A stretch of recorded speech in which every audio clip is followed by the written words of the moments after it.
Magandang araw po sa ating lahat. Ako nga po pala ulit si John D. Bilardo. Now, ang topic po natin today is about po sa fasting. So, fasting is not just keeping meals. It's choosing to feast on God instead. It's a spiritual discipline where we deny ourselves physically satisfaction so we can heighten our spiritual sensitivity. Biblically, fasting is often linked with moment of desperation, direction, and deep devotion. It's a way of saying, Lord, I need you more than anything. It's fasting. We humble ourselves before God, tuning out the noise so we can hear His voice more clearly. So, yung pagpa-fasting po, hindi po yan basta nag-skip lang tayo ng meal. Ang point ng fasting, it's not about just skipping meals. It's about spending more time with God.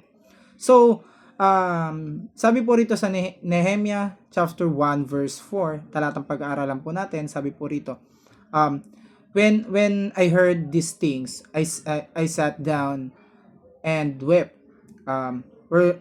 For some day I mourned and fasted and prayed before the God of heaven.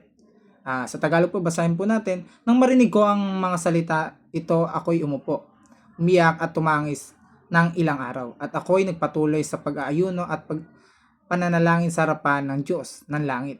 So, ito po yung first teaching natin. Sabi po rito, fasting it's a normal Christian discipline.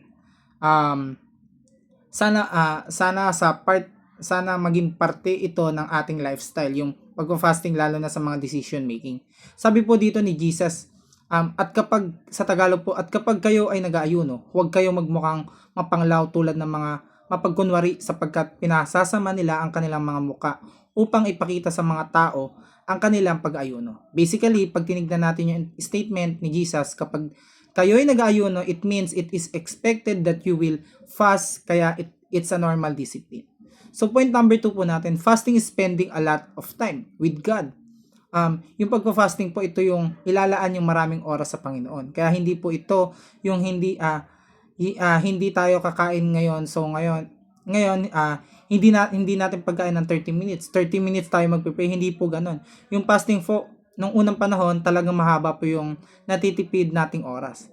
Lahat ng natitipid nating oras ay gagamitin natin sa niig. So fasting is spending of a lot of time with God.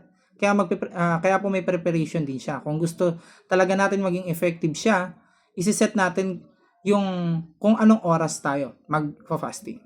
So, point number 3 po natin, no, huli natin katuruan, fasting is aligning your with heart with God.